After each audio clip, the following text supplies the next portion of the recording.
नमस्कार मित्रों, मैं केशव देव आप सभी का स्वागत करता हूं आपके अपने channel legal rights and knowledge में। दोस्तों, आपका ये जो चैनल है ये उन विधि के छात्रों को, उन लॉ स्टूडेंट्स को समर्पित है जो मुख्य रूप से हिंदी भाषा से विधि की तैयारी कर रहे हैं, विधि की पढ़ाई कर रहे हैं। ऐसा नहीं है कि इंग्लिश वाले छात्रों के लिए यह चैनल समर्पित नहीं है, लेकिन मुख्य रूप से यह चैनल उन छात्रों को बहुत सारी सामग्री प्रोवाइड कराता है, स्टडी के लिए बहुत सारा मटेरियल प्रोवाइड कराता है जो हिंदी भाषा से लॉ की तैयारी कर रहे हैं। तो मित्रों, आज का जो टॉपिक है वो हर अधिवक्ता के लिए बहुत ही आवश्यक है, या हर लॉ स्टूडेंट के लिए भी बहुत ही आवश्यक है।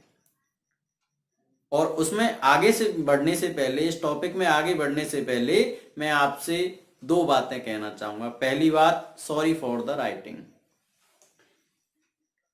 इसके लिए क्योंकि ये मैंने रात का टाइम हो रहा है, लगभग 11 साढ़े 11 बज रहे हैं और मैं पूरी तरह से थका हुआ था, इस वजह से मैंने बहुत जल्दी जल्दी में ये लिखा है। लेकिन जो हम आगे बढ़ने वाले हैं उसमें बहुत सारी ऐसी जानकारी मैं आपको देने वाला हूं जो बहुत कम आपको किसी के भी द्वारा मिलेगी। दूसरा, दोस्तों, हो सकता है वीडियो थोड़ा बड़ा हो जाए क्योंकि जानकारी, जो भी नॉलेज है वो बहुत ही आवश्यक है और थोड़ी थोड़ी डिटेल में पॉइंट बाय पॉइंट में क्लियर करता हुआ जाऊंगा। छोटा वीडियो अगर मैं बना दूंगा तो उसमें आपको पूरी जानकारी नहीं मिलेगी इस टॉपिक से रिलेटेड। तो चलिए शुरू करते हैं। दोस्तों, आज का जो हमारा टॉपिक है वह है ऑल इंडिया बार एग्जाम। आप सभी इससे परिचित होंगे, या जो नए लॉ स्टूडेंट्स हैं या जो लॉ कंप्लीट कर चुके हैं उन स्टूडेंट के लिए ये बहुत ही महत्वपूर्ण टॉपिक है। इसको शॉर्ट में AIBE कहते हैं, ऑल इंडिया बार एग्जाम या एग्जामिनेशन। हिंदी में इसको कहेंगे अखिल भारतीय बार परीक्षा। शॉर्ट में इसको ABHA यानी कि अखिल भारतीय बार परीक्षा। तो दोस्तों, इसमें जो भी महत्वपूर्ण क्वेश्चंस हैं, जो भी डाउट्स हैं या जो भी महत्वपूर्ण टिप्स हैं वो हम आगे चर्चा में लेंगे। तो सबसे पहले मैं आपको बता दूं कि मैं इसमें आपको कुछ ऐसी टिप्स बताना चाहूंगा कि इस एग्जाम को फर्स्ट अटेम्प्ट में आप बहुत अच्छी तरह से क्लियर कर सकें, और कुछ सावधानियों के बारे में भी मैं इसमें चर्चा करूंगा। तो दोस्तों, सबसे पहले इस परीक्षा से जुड़े हुए कुछ महत्वपूर्ण सवाल हैं, उनके बारे में चर्चा हम कर लेते हैं। ठीक है, पहला जो सवाल है वो ये है कि यह क्या है और किस लिए है, यानी यह परीक्षा है क्या और यह परीक्षा किस लिए होती है। तो देखो, जैसा कि हम इसके नाम से जान सकते हैं, ऑल इंडिया बार एग्जाम। हालांकि मैं कंफर्म नहीं हूं, लेकिन जहां तक मेरे कुछ प्रोफेसर्स ने, कुछ टीचर्स ने मुझे बताया है, तो बार का मतलब होता है बोर्ड ऑफ एडवोकेट रजिस्ट्रेशन। हो सकता है ये गलत हो, मैं कंफर्म नहीं हूं, लेकिन जो भी अधिवक्ता के रूप में एक अच्छी स्थिति से कार्य करना चाहता है, या जो भी एज एन एडवोकेट काम करना चाहते हैं, उनके लिए यह परीक्षा कराई जाती है। भारत की राष्ट्रीय स्तर पर, नेशनल लेवल पर ये एकमात्र परीक्षा है जो ओपन बुक एग्जाम है। ठीक है, या सह पुस्तक परीक्षा इसको कह सकते हैं।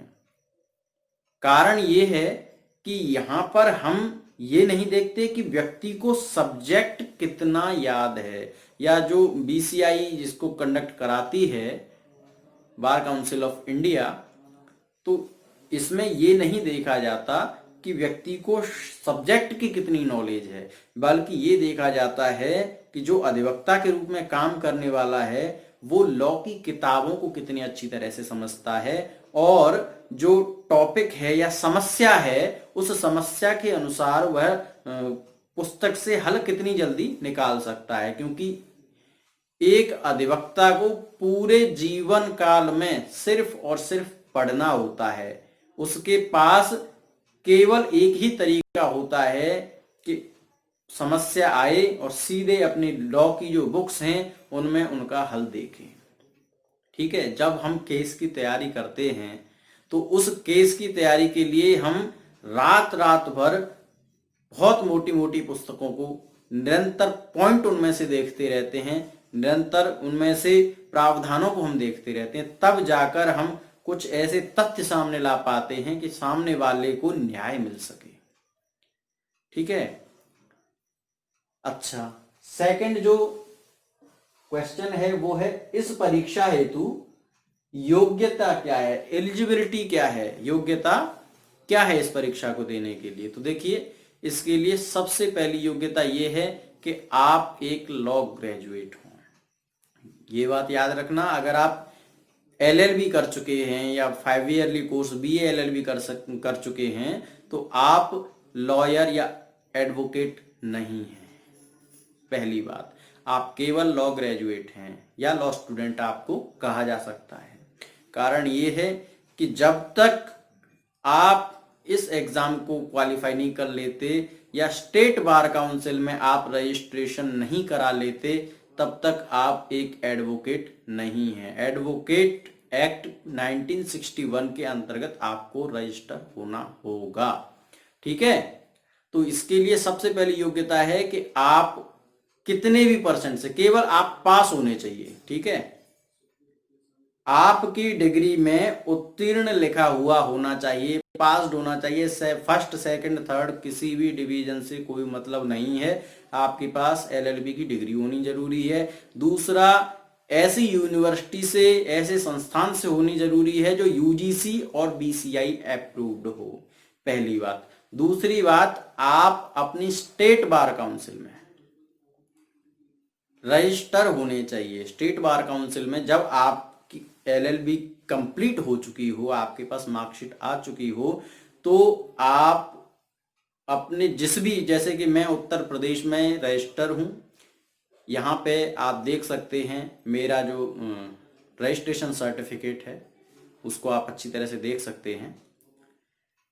तो ऐसा आपको सर्टिफिकेट प्राप्त होगा जब आप रजिस्टर हो जाएंगे अधिवक्ता के रूप में। ये सर्टिफिकेट 3 साल के लिए मान्य होता है बहुधा, और उन 3 सालों के अंतर्गत आपको ये जो एग्जाम है, all India bar exam complete करना होता है, उत्तीर्ण करना होता है, तभी आप लाइफ टाइम एक अधिवक्ता के रूप में स्थापित हो सकेंगे। नहीं तो आपको दोबारा से रजिस्ट्रेशन 3 साल बाद कराना होगा। ठीक है, तो दूसरी जो अर्हता है वो है आपको अपने बार काउंसिल में रजिस्टर्ड होना होगा, स्टेट बार काउंसिल में। अब जो भी आपका स्टेट है उसके लिए उसकी ऑफिशियल वेबसाइट पे जाइए, वेबसाइट पे जाकर जो पूरा का पूरा फॉर्म है उसको डाउनलोड कीजिए, प्रिंट निकलवाइए, उसको भरिए। उसके साथ में जो डिमांड ड्राफ्ट मांगा है जितने पैसे का, उसकी DD बनवाइए और डाक के द्वारा अपने बार काउंसिल को भेज दीजिए। आप सीधे भी जाके दे सकते हैं, तो आपका हो सकता है 6 महीने में, 1 महीने में, जितनी जल्दी वो काम कर देंगे उतना अच्छा है, रजिस्ट्रेशन आ जाएगा। ठीक है, रजिस्टर होने के बाद में आपको all India bar exam complete करना होता है 3 साल के भीतर भीतर। ठीक है। अच्छा, अब क्वेश्चन आता है, यह परीक्षा वर्ष में कितनी बार होती है, यानी ऑल इंडिया बार एग्जाम कितनी बार होती है। तो भाई ये वर्ष में 2 बार होती है। ठीक है, हर 6 महीने के अंतराल पे ये परीक्षा होती है।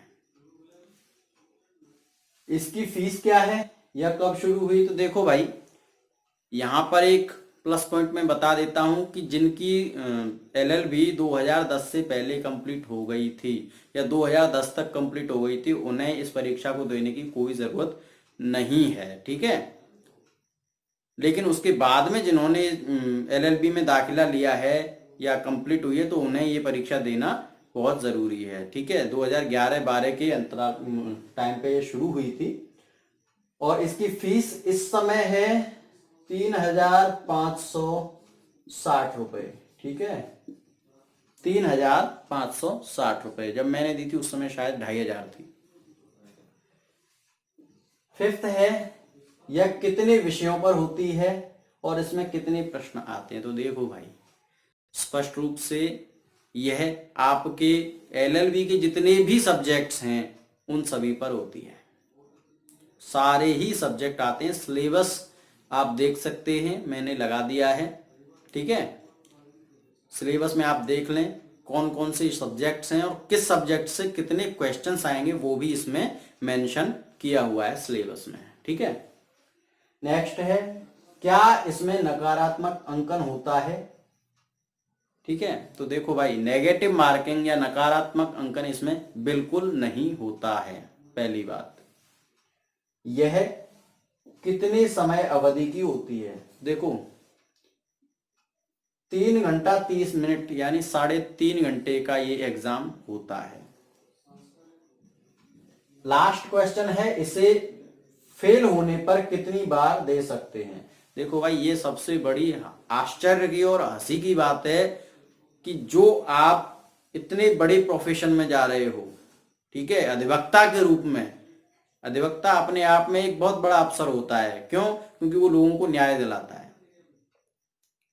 और आप एक ऐसी परीक्षा में फेल हो रहे हो जिस परीक्षा में आपको किताब ले जाने की अनुमति है कि आप जितनी आपके पास किताबें हों लॉ की, वो सारी सिलेबस वाइज देख लो, उन सभी को उठा के ले जाओ और ढूंढ ढूंढ के उनमें से क्वेश्चन जो है सॉल्व करो, ढूंढ ढूंढ के उनमें से आंसर दो। तो ऐसे एग्जाम में फेल होने की कोई बात ही नहीं होती है। लेकिन सबसे जो महत्वपूर्ण मुद्दा ये है कि दुर्भाग्य से इसमें भी लोग फेल होते हैं और 100% में से 18% जो स्टूडेंट्स हैं वो फेल होते ही हैं। और बार काउंसिल का इस परीक्षा को कराने का एक ही मतलब है कि जब उन्होंने बीसीआई ने देखा कि भाई कोर्ट में अधिवक्ताओं की भीड़ बढ़ रही है और लोग जो अधिवक्ता के रूप में रजिस्टर्ड हैं वो हाय हाय करके ये कह रहे हैं कि नहीं भाई, हमें तो केस ही नहीं मिलते, हमारी तो आजीविका ही नहीं चल रही है। हालांकि ये एक सोशल वर्क ही है, लेकिन उनका काम नहीं चल रहा है। तो भाई साफ बात है, आप में योग्यता कितनी है उसके हिसाब से आपको काम मिलेगा। अदरवाइज आप डिग्री ले लो, कितनी भी पुलिंदे लगा लो डिग्री के, कोई मतलब नहीं है। डिग्री तो आजकल फर्जी भी आ रही हैं, फर्जी लोग डिग्री लेके बैठ जाते हैं और वो भीड़ बढ़ा देते हैं बस, ठीक है। तो बीसीआई ने इसी को देखते हुए कि इनके अंदर रीजनिंग पावर कितनी है उसको चेक करने के लिए इस परीक्षा को किया कि भाई ठीक है, हम आपसे सीधे सीधे सवाल नहीं करते, हम आपको किताब आपके हाथ में पकड़ा देते हैं और किताब में से देख देख के आप आंसर्स दीजिए, इतने योग्य तो हो जाओ भाई। तो ये केवल आपकी योग्यता जांचने के लिए है कि आप कानून की पुस्तकों को कितनी अच्छी तरह से जानते हैं। और फिर भी आप इसमें अगर फेल हो जाते हैं तो इसको सिर्फ जीवन में 3 बार ही दिया जा सकता है, ठीक है। 3 अटेम्प्ट्स इसके दे सकते हो लाइफ में, इसके बाद में आप जीवन में कभी भी ऑल इंडिया बार एग्जाम को देने के योग्य नहीं हैं, ठीक है। तो फेल होने पर पहली बार, दूसरी बार, तीसरी बार के बाद बार काउंसिल आपको एक भी चांस नहीं देगी, ठीक है। अच्छा, पास होने के लिए कितने अंक परसेंट चाहिए। तो देखो इसमें पास होने के लिए 40% मिनिमम चाहिए और कोई बड़ी बात नहीं है। आपको मैं आगे जो टिप्स बताऊंगा उसके अनुसार आप इसमें 60 से 70% भी ले आओगे आराम से, और ज्यादा ही ले आओगे। मैं तो 100% की बात कर रहा हूं, लेकिन जो योग्यता होती है हमारे कुछ अधिवक्ताओं की, उनकी 40% भी मुश्किल हो जाते हैं। तो यहाँ पे 40% मिनिमम आपको लाने हैं। और एक बात याद रखिए कि कोई ये कहे कि मैंने all India bar exam top किया है तो वो झूठ बोल रहा है, क्योंकि इसमें नंबर्स शो ही नहीं किए जाते हैं। ये एक ऐसा एग्जाम है जिसमें नंबर्स शो नहीं किए जाते हैं, इसमें केवल पास और फेल बताया जाता है, ठीक है। मैंने अपना ऑल इंडिया बार एग्जाम की जो मार्कशीट है वो लगा दी है इस पे। सर्टिफिकेट जो प्रैक्टिस सर्टिफिकेट है उसको मैं इसमें नहीं लगाऊंगा, क्योंकि ये थोड़ा निजी मामला पड़ जाता है, इसको मैं नहीं लगाऊंगा। हाँ, ऑल इंडिया बार एग्जाम की कॉपी लगा दी है और बार जो रजिस्ट्रेशन है स्टेट बार काउंसिल का वो भी मैंने लगा दिया है, आप देख सकते हैं।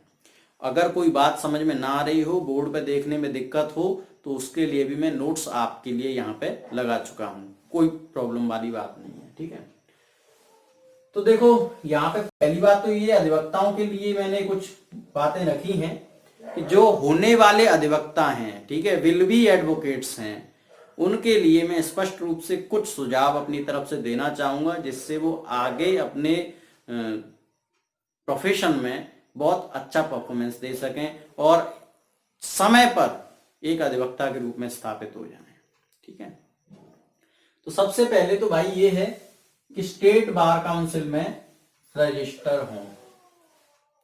सबसे पहला काम ये करें, एलएलबी की डिग्री हाथ में आई और सीधे जाके रजिस्टर हो जाओ। रजिस्टर होने का तरीका शॉर्ट में मैंने बता दिया है, नहीं समझ में आया तो मैं नोट्स लगा दे रहा हूं, उसमें पॉइंट बाय पॉइंट बता दिया है। ऑफिशियल वेबसाइट पे जाओ स्टेट बार काउंसिल की पे, वहां पर प्रिंट पूरे निकाल लो, पीडीएफ को डाउनलोड कर लो, प्रिंट निकाल लो फॉर्म को फिल करके उसके साथ में जो डीडी मांगे वो डीडी भर के स्टेट बार काउंसिल के उस पर जितने भी आपके कागज हैं, इंटर की मार्कशीट से लेकर हाई स्कूल और 10+2 की मार्कशीट से लेकर एलएलबी की मार्कशीट तक पूरी लगा देनी है। उसके साथ में अटैच पूरा आधार कार्ड वगैरह, एक भी पॉइंट उसमें छूटे नहीं, और सीधे के सीधे प्रेषित कर दो, पोस्ट कर दो उसे स्पीड पोस्ट के द्वारा स्टेट बार काउंसिल को, डीडी बनवाकर जितने भी उसमें फीस मांगी गई है उसके साथ में। वैसे जो मुख्य मार्कशीटें हैं उनको ही भेजा जाता है, इसमें फोटोकॉपी नहीं चलती है, इतना और बता दे रहा हूं आपको। ठीक है, उसके बाद में all India bar exam qualify करो, all India bar exam qualify करो। ठीक है, और इससे भी पहले, इन दोनों से भी पहले एक काम करो कि अगर आप ये जो थर्ड नंबर है, ये मैंने थर्ड में इसलिए लिया है कि इन दोनों से पहले आपको ये करना है, लेकिन ये दोनों ज्यादा जरूरी है, बहुत ज्यादा। इसको आप बाद में करना चाहें तो कर सकते हैं, लेकिन आपके 2-3 साल बर्बाद जाएंगे। ठीक है, कि अगर आप एलएलबी या बीए-एलएलबी के अंतिम वर्ष में हैं, ठीक है, अगर आप एलएलबी जो आफ्टर ग्रेजुएशन 3 ईयरली कोर्स होता है लॉ का, और बीए-एलएलबी जो 10+2 के बाद में 5 ईयरली कोर्स होता है लॉ का, इसके लास्ट ईयर में है, मैं तो ये कहूंगा सेकेंड ईयर में भी हैं आप, तो किसी सीनियर एडवोकेट के साथ जो कम से कम, देखो सीनियर एडवोकेट से मतलब ये है जिसको कम से कम 10 वर्ष प्रैक्टिस करते हुए, एक अधिवक्ता के रूप में स्थापित होकर प्रैक्टिस करते हुए हो चुकी हों। ठीक है, वैसे इससे ज्यादा के ही एक्सपीरियंस वाले व्यक्ति के साथ में प्रैक्टिस करनी चाहिए, लेकिन अगर ये भी है तो कोई बात नहीं है। ठीक है, तो उसके साथ आप काम करना शुरू करें। ठीक है, प्रैक्टिस करना शुरू करें, इसमें इन दोनों की जरूरत नहीं है। और एलएलबी कंप्लीट ना हो तो भी आप कर सकते हैं। जब आपकी एलएलबी कंप्लीट होगी तब तक आपको बहुत अच्छा खासा अनुभव प्राप्त हो चुका होगा। ठीक है, तो पहला काम ये है, अनुभव लें, और जरूरी नहीं है उसमें आपको कुछ पैसे मिलें या ना मिलें। ठीक है, कितने, कम से कम 3 साल, कम से कम 3 साल आपको एक जूनियर एडवोकेट के रूप में एक सीनियर एडवोकेट के साथ काम करना है। ठीक है, अगर आपकी मेधा शक्ति अच्छी है, कैचिंग पावर बहुत अच्छी है आपकी, तो आप बहुत जल्दी सीख जाओगे, लेकिन 3 साल मिनिमम मैं बता रहा हूं। ठीक है, बहुत से लोग 10-10 साल तक जूनियरशिप करते रहते हैं, उनको कुछ नहीं आता। मैं हर रोज देखता हूं लगभग ऐसे एडवोकेट्स को। 4th नंबर है, अच्छा ये इसके जस्ट बाद में है इसका नंबर। ठीक है, जो 4th नंबर है इसका, कि आप स्थानीय बार एसोसिएशन में नामांकित हों, रजिस्टर कराएं स्थानीय बार एसोसिएशन में। बार काउंसिल और बार एसोसिएशन दोनों अलग अलग चीजें हैं। ठीक है, बार एसोसिएशन बार काउंसिल को जवाबदेह होती है किसी अधिवक्ता के कार्य के प्रति। जब वो रजिस्टर होता है किसी भी डिस्ट्रिक्ट कोर्ट की, हर डिस्ट्रिक्ट कोर्ट की अपनी एक बार एसोसिएशन होती है और उसमें रजिस्टर होना आवश्यक है। जब आप स्टेट बार काउंसिल में, जब आप स्टेट बार काउंसिल में रजिस्टर हो जाएं, उसके बाद आपको स्थानीय बार काउंसिल में, डिस्ट्रिक्ट कोर्ट की जो बार काउंसिल है वो, सॉरी बार एसोसिएशन है, सॉरी फॉर माय मिस्टेक, मेरी जो बार एसोसिएशन का सर्टिफिकेट है वो भी मैं लगा चुका हूं, आप देख सकते हैं। स्थानीय बार एसोसिएशन में आपको नामांकित होना है, ठीक है, रजिस्टर होना है। जब इन दोनों में आप रजिस्टर हो जाए ना, तब भी आप एआईबी दे सकते हैं, ऑल इंडिया बार एग्जाम दे सकते हैं। लेकिन अगर आप स्थानीय बार एसोसिएशन में रजिस्टर नहीं है, केवल स्टेट बार काउंसिल में रजिस्टर हैं, तो भी आप ऑल इंडिया बार एग्जाम दे सकते हैं, ठीक है। तो यहां पे ये जो विल बी एडवोकेट्स हैं उनके लिए मेरी सलाह है। अब जो मुख्य बिंदु हैं वो मैं आपको बताना चाहूंगा, इन्हें बहुत ध्यान से आप सुनिएगा, देखिएगा। अगर आप all India bar exam clear करने जा रहे हैं तो दो बातें ध्यान रखिए। पहला, इसमें डरने वाली कोई बात नहीं है। जो आम एग्जाम्स पे जो घबराहट होती है, हेजिटेशन होती है, उसकी कोई जरूरत है ही नहीं, क्योंकि इसमें आपकी सबसे बड़ी शक्ति आपके साथ है, आपकी किताबें आपके साथ हैं, ठीक है। दूसरी बात, जो मैं महत्वपूर्ण पॉइंट्स बताऊंगा उनमें भी ये बात है कि आप एक निश्चित सीमा रखिए, ठीक है। घबराइए तो बिल्कुल ही नहीं, लेकिन ये भी रखिए कि ये एक एग्जाम है, और जो बार काउंसिल ऑफ इंडिया है उसमें जो बैठे हुए व्यक्ति हैं वो बहुत प्रबुद्ध हैं, जिन्होंने ये आइडिया लगाया होगा। बहुत सारे इल्जाम लगा देते हैं बार काउंसिल ऑफ इंडिया पे कि पैसा लूटने के लिए यह परीक्षा कराई जा रही है, लेकिन बिल्कुल ऐसा नहीं है। ये आपकी योग्यता जांचने के लिए देखी जा रही है कि आप लॉ बुक्स को, जिनसे आपको जिंदगी भर काम करना है, जिनसे आप किसी को न्याय दिलाओगे, उसमें आप कितने अच्छे हो, वो आपके कितने कमांड है उन बुक्स पे, ठीक है। तो यहाँ पे ऑल इंडिया बार एग्जाम जब आप देने जाएं तो उसमें इन कुछ टिप्स को मेरे को फॉलो करना, जिनको मैं अब बताने जा रहा हूं, ठीक है। पहली जो टिप्स है, मेरी पहली जो टिप है वो है सीमित पुस्तकें ले जाएं। मैंने खुद देखा है, जब मैं बार एग्जाम देने के लिए गया था, ऑल इंडिया बार एग्जाम देने के लिए गया था, तो मेरे पास केवल 4 बुक्स थी, ठीक है। आईपीसी, सीआरपीसी, सीपीसी और कॉन्स्टिट्यूशन, ठीक है। और इनके केवल बेयर एक्ट्स थे मेरे पास। बहुत सारे लोग क्या करते हैं, गाइड बुक्स उठा लाते हैं। भाई ऑल इंडिया बार एग्जाम जैसे एग्जाम के लिए भी आप गाइड बुक का इस्तेमाल करोगे तो फिर आप अच्छे वकील बन लिए।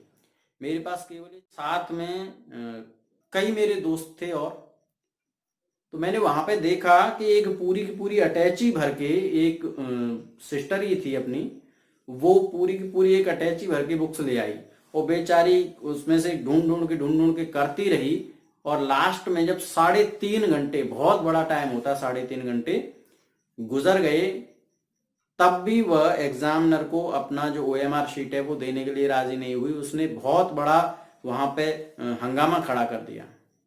बाद में जब हमें पता चलता है तो वो फेल हो चुकी थी उसमें। तो ये मेरा लाइव एक्सपीरियंस है, सीधा अनुभव है, ठीक है। तो यहां पे मैं साफ कहूंगा कि आप सीमित पुस्तकें ले जाएं, और पुस्तकों में कौन सी पुस्तकें ले जाएं, मूल अधिनियम ले जाएं, मूल अधिनियम ले जाएं, ठीक है। जो एक्ट्स हैं उनको ही ले जाएं। और एक्ट्स कहां मिलेंगे, तो देखो आप चाहो तो किताब वालों के पास जा सकते हो। बेयर एक्ट बुक आती है पूरी, और डायग्लॉट वर्जन में आती है, जिसमें एक तरफ हिंदी एक तरफ इंग्लिश होता है। मुख्य अधिनियम अच्छी कमेंट्री के साथ में आपको CLA CLP दोनों के मिल जाएंगे, ठीक है, उनसे ले सकते हैं। और भी बहुत सारे पब्लिकेशन है। आप चाहें तो सबसे सस्ता और सबसे अच्छा जुगाड़ है कि आप गूगल से PDF डाउनलोड करें और उनके प्रिंट निकलवा लें, सस्ते में निकल जाएंगे प्रिंट। दूसरी बात, आपको मुख्य चीज ही मिलेगी, ठीक है। तो या तो बेयर एक्ट डायग्लॉट वर्जन लेके आए, या PDF आप निकलवा लें, बहुत है। सेकंड है कौन कौन सी बुक्स ले जाएं। तो देखो मैंने सिलेबस यहाँ पे लगा दिया है, सिलेबस आपने देख लिया होगा, उसके अनुसार देख लें। नहीं तो यहाँ पे मैं आपको कुछ बुक्स के नाम दे रहा हूं जिनको आप ले जाएं तो आपका ज्यादा टाइम वेस्ट नहीं होगा, ठीक है। इनसे जो क्वेश्चन आएंगे उनको आप अच्छी तरह से कर लोगे, जल्दी कर लोगे, समझदारी के साथ कर लोगे और स्पष्ट रूप से आप क्वालिफाई हो जाओगे। मिनिमम 60 to 70% आपके बन जाएंगे, ठीक है, पास आप हो जाओगे। पहला है संविधान यानी कॉन्स्टिट्यूशन ऑफ इंडिया। इसकी कोई अच्छे राइटर की अपडेटेड बुक आप ले लीजिए बेयर एक्ट में, डायग्लोट वर्जन के साथ में, ठीक है। सीआरपीसी यानी क्रिमिनल प्रोसीजर कोड, इसकी भी आप एक बेयर एक्ट ले लीजिए या पीडीएफ निकलवा लीजिए, ठीक है। सीपीसी सिविल प्रोसीजर कोड, इसकी बुक ये भी आप बेयर एक्ट ही लेना, ठीक है। एविडेंस एक्ट, इसकी सीएलए की बहुत अच्छी अपडेटेड बुक आई है, उसको आप ले लीजिए, साक्ष्य विधि की, ठीक है। फैमिली लॉ, फैमिली लॉ में मैं आपको बुक लेने की बिल्कुल सलाह नहीं दूंगा। हाँ, आप मुस्लिम विधि के लिए कोई अच्छी बुक ले लें या जो आपकी सिलेबस की मुस्लिम विधि की बुक है उसको आप ले सकते हैं, क्योंकि इसमें ज्यादा अधिनियम है नहीं, ये शरिया लॉ है, इसमें जो आपको देखना ही होगा इसको तो, ठीक है, जो सिलेबस की बुक है। लेकिन हिंदू विधि, देखो हमारे पास दो फैमिली लॉ है, हिंदू लॉ और मुस्लिम लॉ। तो मुस्लिम लॉ के लिए तो आपको जो आपकी सिलेबस बुक है, सिलेबस की बुक है, वो बहुत है आपके लिए, ठीक है, उससे बाहर क्वेश्चन एक भी नहीं आएगा। दूसरी बात, जो हिंदू लॉ है, हिंदू लॉ के 5 अधिनियम आपको पीडीएफ द्वारा डाउनलोड करने पड़ेंगे, ठीक है। हिंदू विवाह अधिनियम, हिंदू उत्तराधिकार अधिनियम, हिंदू दत्तक एवं भरण पोषण अधिनियम, ठीक है, ये सारे के सारे मैंने उनकी पूरी लिस्ट आपके यहाँ लगा दी है, आप देख सकते हैं, वो आपको लेने ही पड़ेंगे। और वो कहाँ से लेने हैं आपको, सीधे सीधे गूगल पे जाइए, उनको डाउनलोड कीजिए, उनका पीडीएफ आपको हिंदी इंग्लिश दोनों ही लैंग्वेज में मिल जाएगा और उसके प्रिंट निकलवाइए, ठीक है, बहुत है आपके लिए।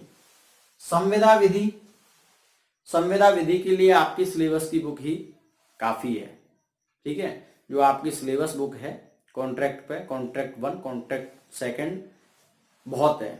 और टॉर्ट के लिए भी आपकी सिलेबस बुक काफी है, चाहे वो इंग्लिश में हो चाहे वो हिंदी में हो, जो भी लैंग्वेज आपको समझ में आती है अच्छी तरह से, जिससे आप कर सकते हैं एग्जाम क्वालिफाई, उस लैंग्वेज को आप चुनें और उस लैंग्वेज की बुक आप साथ में लें। तो आपकी मुस्लिम विधि, संविदा विधि और अपकृत विधि, ये आपको बुक्स आपकी सिलेबस की ही लेनी है, इससे आगे की नहीं लेनी है, ठीक है। हिंदू विधि के जो 5 अधिनियम हैं उनके आपको पीडीएफ डाउनलोड करने हैं, पीडीएफ प्रिंट निकलवाने के बाद में आपको सीधे सीधे उन्हीं से एग्जाम क्वालिफाई आप आसानी से कर जाएंगे, ठीक है। दूसरा, अगर आप बेयर एक्ट लाना चाहें तो बेयर एक्ट बहुत ही ज्यादा आवश्यक है हर अधिवक्ता की लाइफ में। तो संविधान, सीआरपीसी, सीपीसी, एविडेंस एक्ट और इसके साथ में मैं एक और जोड़ देता हूं आईपीसी, ठीक है, सॉरी आईपीसी यानी इंडियन पेनल कोड, ठीक है। तो ये बुक्स आपको जरूर ही लानी है। आईपीसी इंडियन पेनल कोड, इसमें मैं लिखना भूल गया हूं, ठीक है, तो उसको आपको जरूर लाना है। यहां पे मैंने नोट्स लगा दिए हैं वैसे, तो ये आपको ध्यान में रखना है। मात्र इतनी ही बुक लेके जाइए, इसमें तो आप पूरा का पूरा अच्छी तरह से पेपर को कर दोगे। थर्ड जो पॉइंट है, अब ये उन लोगों के लिए है जो ये कहते हैं कि भाई हमसे तो किताबों से भी देख देख कर नहीं होगा। तो उनके लिए ये है कि 10 दिन पहले, एग्जाम से 10 दिन पहले, ठीक है, आपको पुराने जो पेपर हैं, प्रीवियस पेपर्स हैं, उनको सॉल्व करना है इन बुक्स से देख देख कर, ठीक है। तो आपको पता चल जाएगा आप कितने पानी में हो और कितने अच्छे तरीके से उसे कर सकते हो, ठीक है। उन प्रीवियस पेपर के लिए भी आपको कहीं अदर भागने की जरूरत नहीं है, आप गूगल बाबा के पास सब कुछ मिल जाएगा, ठीक है, उसका प्रिंट आप निकाल सकते हैं और मोबाइल में ही देख देख कर आप उसको कर सकते हैं, कोई बड़ी बात नहीं है, ठीक है।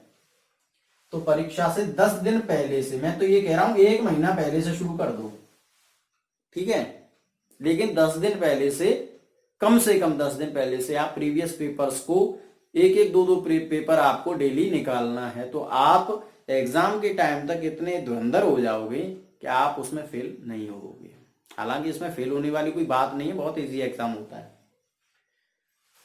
फोर्थ जो है वो मेरी तरफ से एक छोटी सी रिक्वेस्ट है, एडवाइस नहीं है, कि परीक्षा के समय शांति से बिना घबराए परीक्षा दें। परीक्षा के समय शांति से बिना घबराए अपनी परीक्षा दें। और लास्ट बात, अपनी बुक किसी के साथ शेयर ना करें। आप पीछे रह जाओगे, सामने वाला आगे निकल जाएगा।